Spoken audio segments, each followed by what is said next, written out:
umpisahan po natin na ng napakagandang balita ho mga kababayan, mga bossing. Ito naalala niyo po yung mga DDS? Nako, ini-issue po yung mga remulya dahil daw po sa kanila dati yung Island Cove kung hindi ako nagkakamali do'n sa pangalan.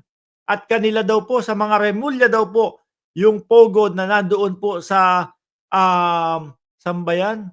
Cavite. Oh, ngayon mga kababayan, ayan, kumpirmado, sarado na daw po. Confirmed! Biggest Pogo Hub in PH close. Oh. Alam niyo po mga Boss Chief Amo Sir, simula po nung nakita natin at lumitaw ho mga kababayan, yung mga pogo nila Alice Guo, yung mga pogo ng Porac na hanggang ngayon po ay hindi mapatunayan ni Harry Roque na hindi siya kasali doon. Eh, sabi nga natin, naku, magandang ma-close na yan. Magandang masarado na lahat yan. Dahil kahihiyan lang ang idinudulot sa ating bayan yan. At biglang entra po yung mga DDS, mga kababayan. Sabi, yung pinakamalaki pinoprotektahan ni BBM, yung Kela Remulla. Sabi naman po ng mga Remulla, matagal na naming naibenta yan. Hindi na sa amin yan. O yan na po. Close na po. The country's biggest Philippine offshore gaming operator, Pogo Compound, located in province of Cavite, was shut down on Tuesday. Sabi ho, Interior Secretary John Vic Remulla, o si John Vic Remulla pa ang nanguna, no? Presidential Anti-Organization and Anti-Organized Crime Commission PAOK Executive Director Undersecretary Gilbert Cruz, Philippine Amusement o PAGCOR Chairperson Alejandro Tenco, and Philippine National Police Chief Romel Marbil, no, led the formal closure of Pogo Compound located at the former Island Cove Resort in Kawit Town. O paano na yan mga bossing? Paano yung mga nagsasabi, yan sa mga remulya yan kaya hindi nila mapasarado, no? Roque kayo ng Roque. Doon sa Pogo, yung napakalaki at pinakamalaking Pogo sa Pilipinas, ayun, yung sa Cavite. Pinangunahan pa po ni John Vic Remulla, mga kababayan. The Remulla family sold the resort to the real estate developer in 2017. Biruin nyo yan, mga bossing. Sir Sunny Armia, good afternoon din po sa inyo. Biruin nyo yan, mga bossing. No? Paulit-ulit nilang ini-issue. Paulit-ulit nilang ginagawa ng kwento yung mga remulya. Samantalang 2017 pa lang, panahon ni dating Pangulong Duterte, naibenta na po yung Island Cove. Di ba? The facility then started operation as a Pogo Hub in 2019. Pamumuno ng dating Pangulong Duterte. Sa kanya naman nag-umpisa lahat ng mga yan, no? Sabi nga ika nga ng dating presidente, okay sa akin ang Pogo. Malaki ang maitutulong sa Pilipinas ng Pogo, no? Lalong-lalo na doon sa mga kapwa natin Pilipino. Ang ending po, nagsidagsaan po ang mga Chino sa ating bansa. Ang ending po, pati po yung sinasabi niyang malaki ang tax na malilikom sa Pogo, hindi nagbabayad ng tax yung iba sa Pogo. Kulit, ano? Remulla certified the shutdown. Si Remulla pa nag-certified, wala na. Taob na yung mga taob na yung mga DDS. Kung nandito si Baogbog, bakit ba tumatak sa isipan natin?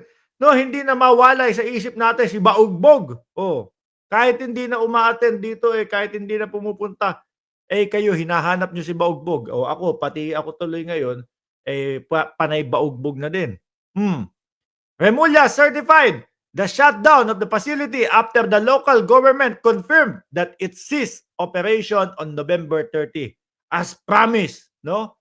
We visited the area by December to see that everything is closed. We will follow the president's directive that all pogos must be closed. Dati kay dating Pangulo, lahat ng pogo bukas. Kay Pangulong Bongbong Marcos naman, lahat ng pogo sara. Wala naman po naidulot sa atin yan, mga kababayan. Naipahiya lang po ang bansang Pilipinas dahil po sa pagpapapasok ng mga pogo na 'yan. Sabi ni Orlando Madriaga, si Orlando Madriaga siguro ang may-ari nung Madriaga Catering, kliyente ko 'yan, yung mga, yung dati, 'no. Good afternoon, Boss Mark from Subic. Paano 'yan mga DDS? Wala na, wala na din kayong mai-i-issue sa ano, sa mga remulya. Oh, 'di ba? Alam niyo po kung bakit nasasabi ni Mark Ramos, mga kababayan, na naging kahihiyan lang po para sa ating bansa yang pogo. Biruin mo ba naman 'no, halos sa buong mundo wala, ayaw tanggapin po ang pogo dahil nga diyan po sa mga illegal na alam nilang nangyayari. Kay dating Pangulong Duterte, "Welcome kayo sa'min." Sabi nga ni Mario, Baldonado, "Matakaw sa kwarta ang Duterte." 'Di ho ba? Hindi na pinag-isipan, basta pasok na lang, may tax na makukuha. Yun hindi pala nagbabayad ng tax. Mga Pilipino ang magiging worker, buti na lang po. Kasi buti na lang hindi mga Pilipino talaga. Bakit ho? Nakita niyo yung torture hub nila doon sa loob? Oh, 'di kawawa po ang ating ano, kababayan kung sakali na, sila marami po ang Pilipino, 'di ba? Hmm. Sabi nung anak ko, ta-try ko online aba, nasa New York kasi yung anak ko, eh. Oh, anyway mga bossing, dumako tayo. Hindi, tuloy pa natin, hindi pa tayo tapos. Remulla said there is no more power supply in the building nor sign, of business activity since November. Parang parehas po nung sinasabi 'no, ni VP Sara, tinanggalan, pinutulan po kami ng kuryente dito, eh. Pinatay po yung ilaw. Naalala niyo 'yun? 'No, yung nandoon sila sa ano, nandoon sila sa detention hall, detention facility ng Congress. Pinatayan po kami ng ilaw dito, pinutulan po kami ng, ilaw dito, samantalang nando'n pala yung switch sa kanila. Sila lang ang nagpatay, nagpaawa lang. Hmm. Malinis na ang pogo dito sa amin, sa Cavite, sabi ni Geraldine Dosol.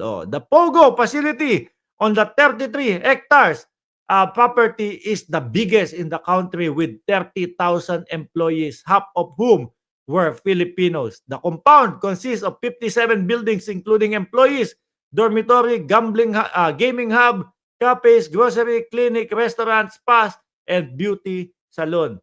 Doon sa mga nakita doon sa Porac, mga kababayan, at doon sa Bamban, merong mga torture hub ho, mga bossing. Biruin mo. Pero ang kagandahan ho dito, mga kababayan, talagang nasusunod po yung utos ng Pangulo nung kanyang SONA. Ano?